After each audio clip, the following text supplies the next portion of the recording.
আজকে আমরা যে বিষয়টি নিয়ে আলোচনা করব তা হলো পুরুষ দেহের যে গৌণ যে যৌনাঙ্গ বা জননাঙ্গ, সেই গৌণ যৌনাঙ্গের অন্তর্গত বিভিন্ন গ্রন্থিগুলো সম্পর্কে।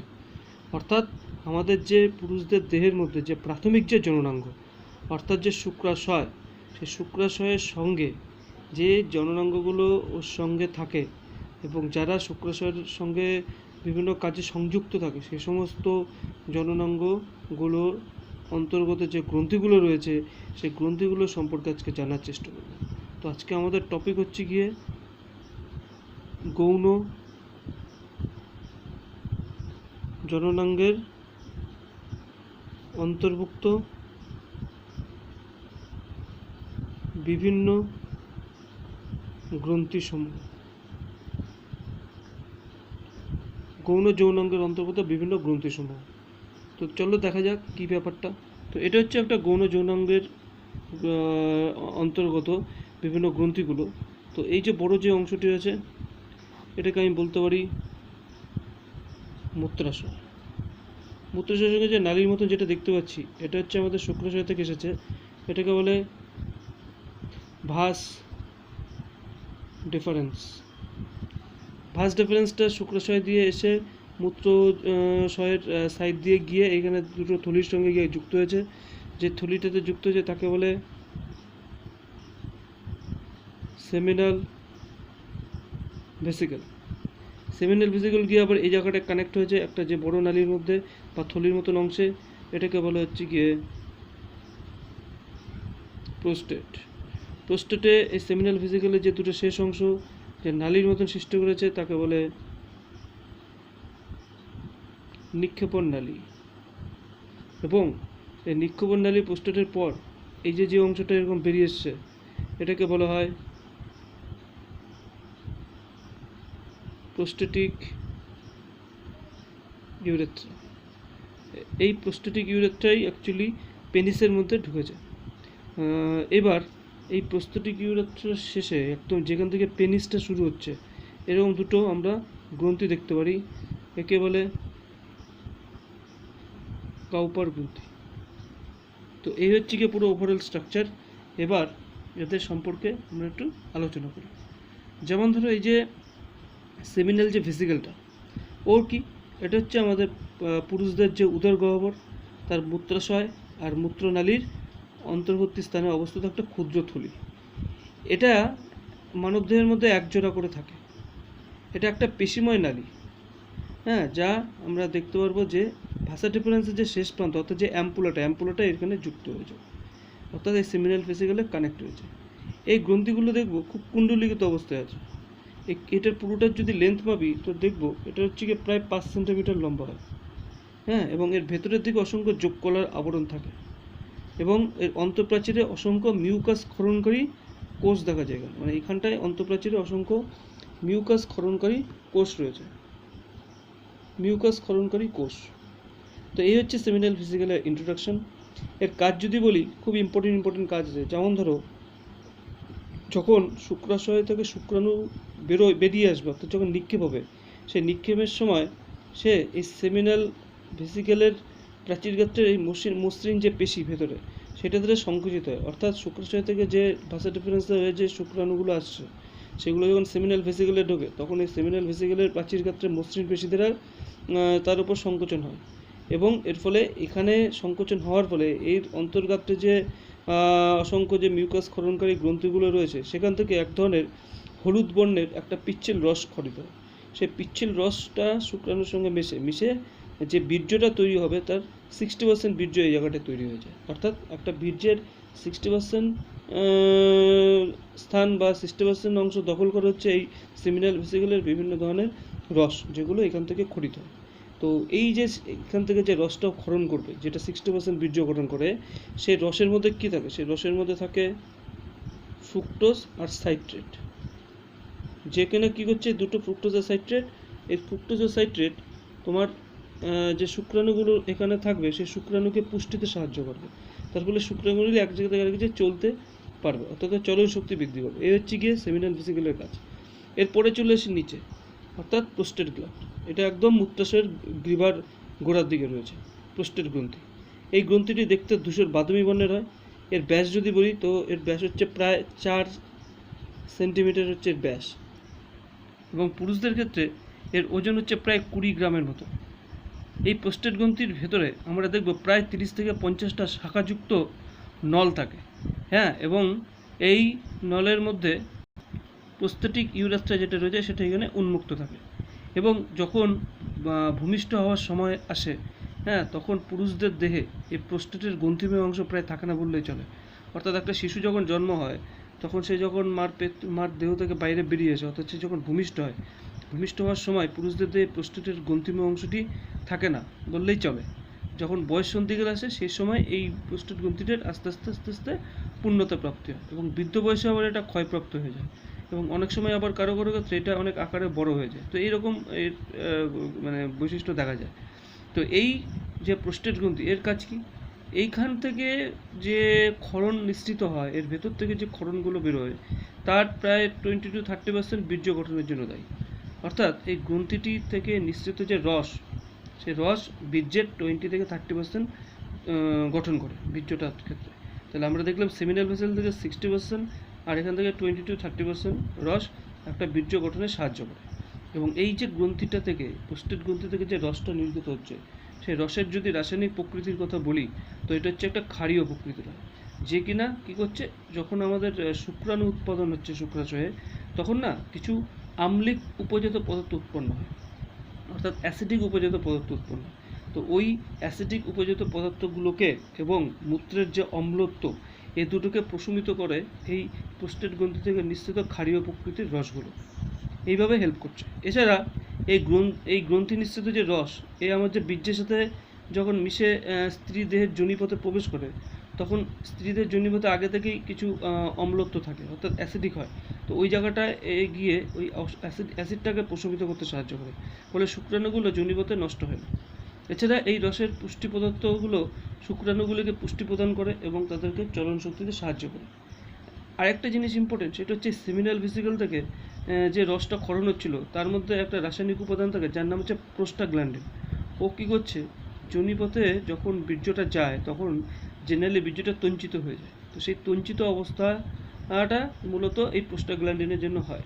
এই অবস্থায় তখন এই প্রোস্টেটের থেকে যে রসটা নিঃসৃত হয়েছিল তার মধ্যে প্রোস্টেট স্পেসিফিক অ্যান্টিজেন বলে একটা অ্যান্টিজেন থাকে। ও কী করে ওই তঞ্চিত বীর্যকে ওইখানে তরল করে দেয়, ফলে আরামসে বীর্যটা যোনিপথে ঢুকতে পারে। এছাড়া এই গ্রন্থি নিঃসৃত রসের মধ্যে বর্তমানে দেখা গেছে কিছু অ্যান্টিবায়োটিক থাকে, যেগুলো পুরুষদের মূত্র জননালীদের সংক্রমণের হাত থেকে রক্ষা করে। এই হচ্ছে কি এর কাজ। এরপরে হচ্ছে কি নিচে যদি আমরা যাই, সেটা হচ্ছে গিয়ে আমরা দেখতে পাচ্ছি কাউপার গ্রন্থি, বা এটাকে বাল্বো ইউরেথ্রাল গ্রন্থিও বলা হয়। পুরুষ দেহে পেনিসের গোড়ায় এটা থাকে, এবং প্রোস্টেট গ্রন্থির নিচে রয়েছে এরকম মটরের দানার মতন দেখতে একটা ক্ষুদ্র গ্রন্থিদ্বয়। ঠিক আছে, এই দুটি গ্রন্থি থেকে নির্গত যে নালী, সেটা মূত্র জননালীর মধ্যে এরকম ভেতরে উন্মুক্ত হয়ে গেছে। এটা অ্যাকচুয়ালি সেন্টার দিয়ে যেটা হচ্ছে এটা মুক্ত জননালী, এখান থেকে পেনিসটা সৃষ্টি হয়েছে। ঠিক আছে, আচ্ছা, এইবার এই যে নালীগুলো রয়েছে, এই নালীগুলো মধ্যে অনেকগুলো লোবিউল থাকে এরকম ভেতরে, এর ভেতরে অনেকগুলো এরকম গোল গোল গোল গোল লোবিউল থাকে। ঠিক আছে, যাদের প্রত্যেকটি অসংখ্য অ্যাসিনি দিয়ে গঠিত। আবার এই যে কাউপার গ্রন্থি, এটার কাজ কি? এটার কাজ যদি বলি, এটা আমাদের এখান থেকে কিছু মিউকাস সমৃদ্ধ রস নিঃসৃত হয়, যেটা কী করছে, বীর্যকে পিচ্ছল বা চটচটে হতে সাহায্য করছে। হ্যাঁ, এবং স্ত্রীদের যোনিপথকে পিচ্ছল করতেও এটার ভূমিকা রয়েছে। তো এই হচ্ছে কাউপার গ্রন্থি সম্পর্কে ধারণা। তো এই হলো গিয়ে পুরো একটা গৌণ যৌনাঙ্গের অন্তর্গত বিভিন্ন গ্রন্থিগুলোর ধারণা। কোথা থেকে কোথায় হয়, এখান থেকে ভাষা রেফারেন্স হয়ে শুক্রাণুগুলো সেমিনাল ভেসিকলে আসে, সেখান থেকে প্রোস্টেট গ্রন্থি থেকে পেনিসের মধ্যে ঢুকে যায় এই রাস্তার মাধ্যমে। এবার যদি বলি, এই যে বীর্য যে কথাটা আসলো, বীর্যকে ইংরেজিতে সিমেন্ট বলে।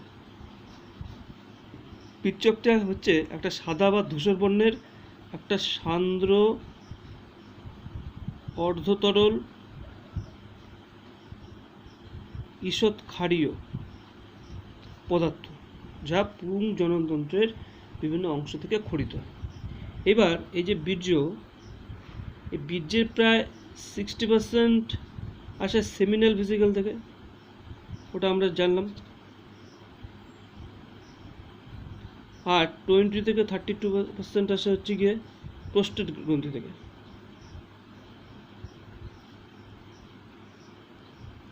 তো এই বীর্যের মধ্যে প্রায় আমরা যদি দেখি কী কী রাসায়নিক উপাদান আছে, তা সেটা যদি দেখি, তো এই যে 60% যে সেমিনাল ভেসিকল থেকে আসছে, এই 60%-এর মধ্যে কী কী থাকে সেটা যদি দেখি, তো দেখবো এর মধ্যে বিভিন্ন ধরনের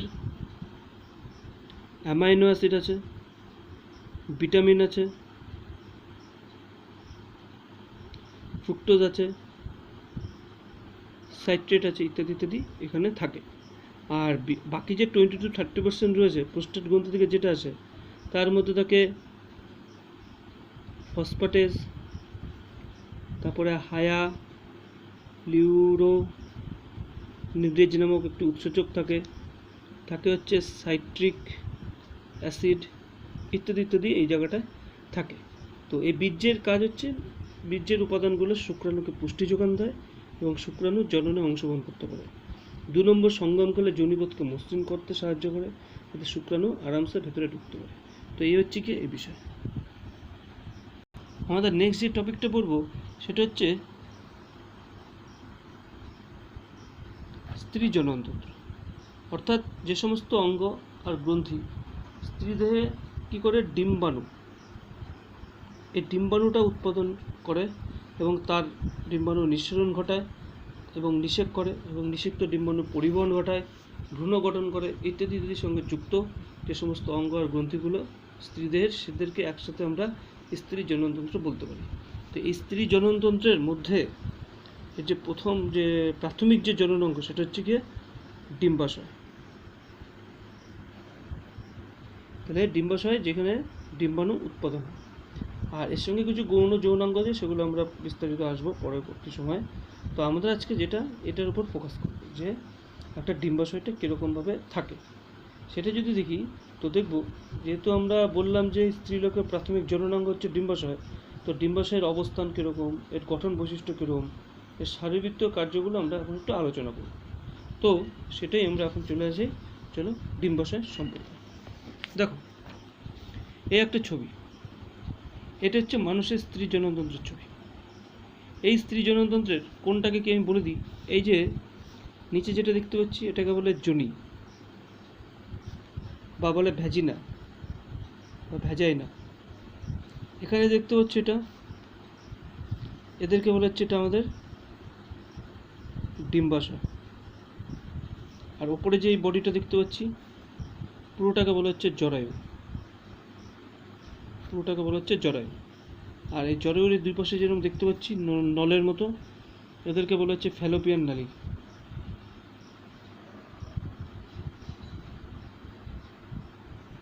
ওকে, ফ্যালোপিয়ান নালী বলা হচ্ছে। তো এদের সম্পর্কে একটু আলোচনা করি। তো আমি যদি বলি যে সবার প্রথমে ডিম্বাশয়টা নিয়ে, এই যে ডিম্বাশয়টা দেখতে পাচ্ছ, এটা দেখো ডিম্বাশয়টা আকৃতিটা যদি দেখি তো এরকম শেপের হচ্ছে, অর্থাৎ এটার যদি দৈর্ঘ্য নিই তাহলে দেখবো 3 থেকে 4 সেন্টিমিটার হচ্ছে দৈর্ঘ্য, আর প্রস্থ যদি ধরি 1.5 থেকে 2 সেন্টিমিটার।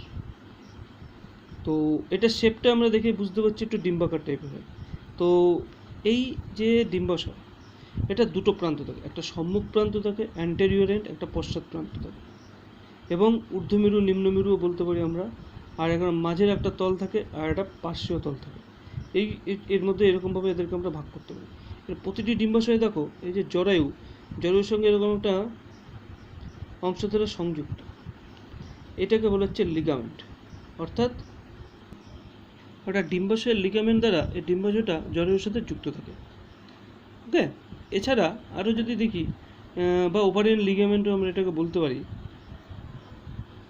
এবং এই প্রত্যেকটি ডিম্বাশয়ের যে মধ্যবর্তী যে তলটা, সেটাই হচ্ছে একটু প্রশস্ত প্রকৃতির তল, এটাই অ্যাকচুয়ালি তোমার এর সঙ্গে কানেক্টেড থাকে। এবার এই যে ডিম্বাশয়, এই ডিম্বাশয়ের মধ্যে কী হয়, ডিম্বাণু উৎপাদন। হ্যাঁ, এটা হচ্ছে এই ডিম্বাণু উৎপাদনটা করা মেন কাজ হচ্ছে ডিম্বাশয়। আর যদি বলি এখানটায়, তো বলবো যে এটা মূলত স্ত্রীলোকের যৌন জীবনের যখন বয়স সন্ধিকাল আসে, অর্থাৎ বয়স সন্ধিকাল মানে 10 থেকে 14 বছর বয়স যখন হয়, তখন থেকে শুরু করে তোমার 45 থেকে 55 বছর পর্যন্ত এই সময়কালে স্ত্রীরা তাদের ডিম্বাণু উৎপাদন এই ডিম্বাশয়ের মধ্যে করতে পারে। ঠিক আছে, এবার এই গেল আমার ডিম্বাশয়ের মেন অংশ। এদের গঠন বিস্তার আমরা পরের ভিডিওতে আলোচনা করব। এর পাশাপাশি ওর সঙ্গে যে গৌণ যৌনাঙ্গগুলো আছে সেই জিনিসগুলো আমরা আজকে বোঝার চেষ্টা করি। তো দেখো, এগুলো হচ্ছে ওর সব আনুষঙ্গিক যৌনাঙ্গ। এটাকে যদি একটু দেখি, একটু যদি স্পেসিফাই করি, তো এই যে যেটা দেখতে পাচ্ছি জরায়ুর সঙ্গে বেরিয়েছে, এটাকে আমরা কি বলেছি? ফ্যালোপিয়ান নালিকা, অর্থাৎ ফ্যালোপিয়ান টিউব। এই ফ্যালোপিয়ান টিউবের যদি আমরা এই গঠনটা দেখি, তো দেখতে পাচ্ছি স্ত্রীদের দুটো ফ্যালোপিয়ান নালী আছে এবং প্রত্যেকটা দৈর্ঘ্য হয় প্রায় 10 থেকে 12 সেন্টিমিটার। এখান থেকে 10 থেকে 12, এখান থেকে 10 থেকে 12। আর কি আছে? এই ডিম্বনালীকে আমি মূলত এখানে 4টে অংশ ভাগ করতে পারি। একটা কী কী সেই অংশগুলো ডিম্বনালীটিকে, যে অংশটা এরকম ইউটেরাইন বা জরায়ুর সাথে যুক্ত রয়েছে, এই পার্টিকুলার যে অংশটা, এটাকে বলা হচ্ছে ইউটেরাইন অংশ, ইউটেরাইন অংশ। এরপরে এই অংশটা যেটা রয়েছে, এটাকে বলা হচ্ছে ইসথমাস, ISTH, ইসথমাস। ইসথমাস নাম দেওয়া হয় এটাকে, যা ইউটেরাইনের পরবর্তী অংশ। ইসথমাসের পরে এরকম আমরা ফোলা মতন একটা অংশ দেখতে পারবো, যেটাকে বলা হচ্ছে অ্যাম্পুলা। অ্যাম্পুলা ইসথমাসের পরবর্তী একটি স্ফীত একটা অংশ। অ্যাম্পুলার পরে দেখতে পারবো এই ফ্যালোপিয়ান নালীর এই জায়গাটা এরকম একটা কীরকম যেন অনেকটা ফানেলের মতন আকৃতি নিয়েছে। এই ফানেলের মতন আকৃতিকে বলে ইনফান্ডিবুলাম। ইনফান্ডিবুলাম, একদম ফানেলের মতন আকৃতি বিশিষ্ট। এই ইনফান্ডিবুলামগুলো এই জায়গাটায় কতগুলো এরকম আঙুলের মতন প্রবর্ধক থাকে এদের সাথে, প্রত্যেকটার সাথে এর ভেতরে এরকম আঙুলের মতন প্রবর্ধক, যার দ্বারা এটা যুক্ত থাকে। এই আঙুলের মতন যে প্রবর্ধকগুলো রয়েছে ইনফান্ডিবুলামের শেষ প্রান্তে, এদেরকে বলা হচ্ছে ফিমব্রি। অর্থাৎ এরকম এরকম এরকম এই জায়গাটা ডিম্বাশয়টা অবস্থান করে। তো এই যে আঙুলের মতন অংশ, তাদেরকে বলা হচ্ছে ফিমব্রি, যেটা ইনফান্ডিবুলামের মধ্যে রয়েছে। এছাড়া এই ফ্যালোপিয়ান নালীর যে প্রাচীরটা যদি আমি আলোচনা করি, তো দেখব ফ্যালোপিয়ান নালীর অন্তঃপ্রাচীরের মধ্যে না অনেকগুলো সিলিয়াযুক্ত স্তম্ভাকার আবরণী কলাস্তর থাকে। হ্যাঁ, এবং এর মধ্যে এর পাশাপাশি যেরকম মিউকাস স্তর আছে, তেমনি পেশিরও একটা স্তর থাকে। সে পেশির স্তর এই ভেতরে রয়েছে। তো এবার এটার আবার দুইটা স্তরে বিভক্ত করা যেতে পারে, একটা হচ্ছে অনুদৈর্ঘ্য পেশি স্তর, আর একটা হচ্ছে বৃত্তাকার পেশি স্তর। তো সেরাস হচ্ছে এই ফ্যালোপিয়ান নালীর সবচেয়ে বাইরের একটা স্তর। তো এই হচ্ছে ফ্যালোপিয়ান নালীর বৈশিষ্ট্য। এর কাজ কি? যখন ওভিউলেশন হবে, অর্থাৎ যখন ডিম্বাণু উৎপাদন হবে, সেই ডিম্বাণু উৎপাদনের সময় কি হবে না, তোমার ডিম্বাশয় থেকে স্ত্রীদের উদর গহ্বরে ডিম্বাণুকে মুক্ত হয় ওভিউলেশনের সময়। সেই সময় এটা হেল্প করে। কীভাবে হেল্প করে? উদর গহ্বর থেকে যখন ডিম্বাণুটা আসবে, তখন এই যে আমি এখানটায় কি দেখালাম, যে এখানে ফিমডি রয়েছে, ফিমডির এই জায়গাটায় একটা ছিদ্র থাকে, যেটা আমার ইনফান্ডিবুলামের সঙ্গে কানেক্ট থাকে। এই ছিদ্রটাকে বলা হয় অস্টিয়া। এটাকে বলা হয় অস্টিয়া। আর ভালো ভাষায় লিখি অস্টিয়া। কোনটাকে বলা হচ্ছে? ছিদ্র, যেটা এই ফিমডির সঙ্গে যুক্ত থাকে। ঠিক আছে, এবার এই অস্টিয়া দিয়ে ডিম্বাশয়ের মধ্যে উৎপন্ন ডিম্বাণু এখান থেকে ফিমডি হয়ে অস্টিয়া দিয়ে ফ্যালোপিয়ান নালীতে প্রবেশ করার পর এখানে যে ডিম্বনালীর যে অন্তঃপ্রাচীর, সেই অন্তঃপ্রাচীরের ক্রমাগত সংকোচন প্রসারণের মাধ্যমে কি করবে, এটা আস্তে আস্তে আস্তে আস্তে আস্তে এই অ্যাম্পুলার পোর্শনে চলে আসে। এখান থেকে এরকম করে মুভ করে অ্যাম্পুলাতে চলে আসে। আর এই অ্যাম্পুলাই হচ্ছে গিয়ে নিষেকের হচ্ছে মেন স্থান। এটা মনে রাখতে হবে, নিষেক যে জায়গাটায় হয় সেটা হচ্ছে অ্যাম্পুলা। তার কারণ এখানে যখন যেই ডিম্বাণুটা আসলো, অপর দিকে যোনি দিয়ে স্পামগুলো আসবে, স্পামগুলো যোনি দিয়ে এসে এখান দিয়ে 50% এদিকে যাবে, 50% এদিকে যাবে, গিয়ে এই অ্যাম্পুলাতে গিয়ে ওরা ডিম্বাণুর সঙ্গে সাক্ষাৎ করবে এবং সেখানে নিষেক সম্পন্ন করবে। এছাড়া এই ফ্যালোপিয়ান নালীর প্রাচীরে আমরা কিছু গ্রন্থিময় কোষ দেখতে পারবো, যে কোষগুলো কিছু পুষ্টিরস ক্ষরণ করে, যেগুলো ডিম্বাণুকে পুষ্টিতে সাহায্য করে। এই হচ্ছে ওর কাজ। এই হলো ফ্যালোপিয়ানের অংশ। এরপর নেক্সট আমরা চলে আসি জরায়ুটা। এই যে জরায়ুটা দেখতে পাচ্ছি, এই জরায়ুকে আমরা যদি দেখি, তো এর মধ্যে এটাকে আমরা 3টে অংশে ভাগ করতে পারি। কি? ওপরের যে অংশ সেটাকে বলে ফান্ডাস,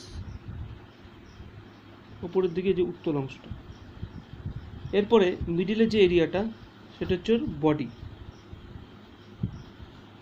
ফান্ডাস বডি। আর 3 নম্বর যেটা রয়েছে এইখানটায় গিয়ে শেষ হচ্ছে, হ্যাঁ, সেটাকে বলা হচ্ছে সার্ভিক্স। তো এই তিনটেই অংশে আমরা এটাকে ভাগ করতে পারি। তো ফান্ডাসটা আমরা বুঝতেই পারছি কীরকম হচ্ছে, যে জরায়ুর একেবারে ওপরের উত্তল অংশ। বডিটা এটা জরায়ুর মাঝের অংশ, ঠিক আছে, একটা পুরো প্রাচীর বিশিষ্ট হয়, পেশিবহুল একটা অংশ, ত্রিকোণাকার মতো দেখতে, এর যার দুপাশ থেকে দুটো ডিম্বনালী বা ফ্যালোপিয়ান নালী বেরিয়ে গেছে। সার্ভিক্সটা হচ্ছে একদম জরায়ুর নিচের দিকের অংশ, 3 থেকে 4 সেন্টিমিটার দীর্ঘ একটা এরিয়া, ঠিক আছে, যেটা গিয়ে এখানে যোনিতে গিয়ে উন্মুক্ত হয়েছে। হ্যাঁ, এই যে জরায়ুর যে বডিটা আমি বললাম যে এটা তিনখানা, একটা পুরো পর্দা দিয়ে আবৃত। সেই পর্দাগুলোর নাম আছে, মানে পর্দাটাকে পুরো 3টে স্তরে ভাগ করা যায়। কী কী? একদম সেন্টারে, একদম ভেতরে যে স্তরটা, তাকে বলা হচ্ছে এন্ডোমেট্রিয়াম, একদম ভেতরের স্তর, অন্তঃপ্রাচীরে। এরপরেই সেকেন্ড যে স্তরটা রয়েছে ওকে কেন্দ্র করে, তার নাম হলো মায়োমেট্রিয়াম। আর মায়োমেট্রিয়ামকে কেন্দ্র করে যে রয়েছে একদম বাইরের, তাকে বলে পেরিমেট্রিয়াম। তাহলে অর্থাৎ এন্ডোমেট্রিয়াম একদম সেন্টার, মানে এটাকে আমি বলতে পারবো এন্ডোমেট্রিয়াম, এটা আমি বলতে পারি এন্ডোমেট্রিয়াম। তারপরে এটাকে আমরা বলবো মায়োমেট্রিয়াম, অ্যান্ড আলটিমেটলি আউটার যেটা রয়েছে সেটা হচ্ছে পেরিমেট্রিয়াম। তাহলে পেরিমেট্রিয়াম, মায়োমেট্রিয়াম, এন্ডোমেট্রিয়াম, এই 3টে অংশে আমরা জরায়ুর দেহটাকে ভাগ করতে পারি। তো মেন যেটা বুঝতে হবে সেটা হচ্ছে এই যে এন্ডোমেট্রিয়াম স্তর, এই জায়গাটায় কিন্তু আমাদের ভ্রূণের ডেভেলপমেন্ট হয়, এটা মনে রাখতে হবে। তাহলে এই হলো জরায়ুর সম্পর্কে ধারণা। জরায়ুকে আমরা যদি কাজগুলো যদি বলি, তো বলবো এখানে যে ডিম্বাণুটা অ্যাম্পুলাতে নিষিক্ত হচ্ছে, সেটা যখন মরুলা হয়ে ব্লাস্টুলাতে রূপান্তর হবে, ব্লাস্টুলা অবস্থায় সেই ব্লাস্টুলা জরায়ুর এই প্রাচীর গাত্রের এন্ডোমেট্রিয়াম স্তরে এসে ওর রোপিত হয়, এখানে এসে পড়ে। রোপিত ভ্রূণটা তখন এখানে যখন আসে, তখন সেই ভ্রূণটাকে কেন্দ্র করে এই জায়গাটা প্লাসেন্টার সৃষ্টি হয়।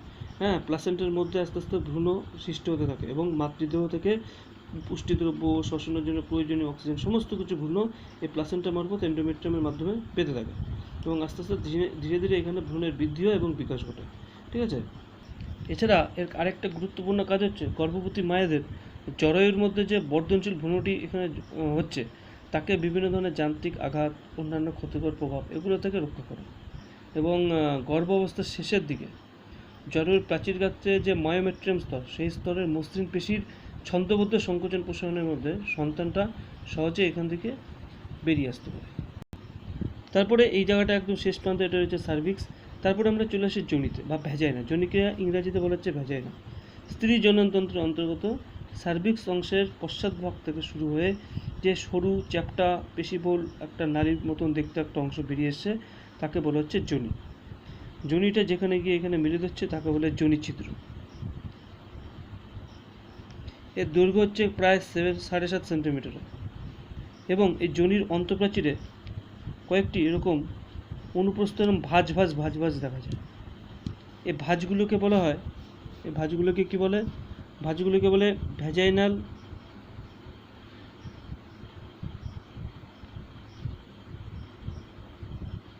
রুগাই, ভ্যাজাইনাল রুগাই বলা হয়। এবং এই যোনির যে ছিদ্র, এই যোনি ছিদ্রটি তাহলে পাশিগুলোকে ভাঁজগুলোকে ভ্যাজাইনাল রুগাল পড়ার পর লাস্টে চলে আসছে যোনিছিদ্র।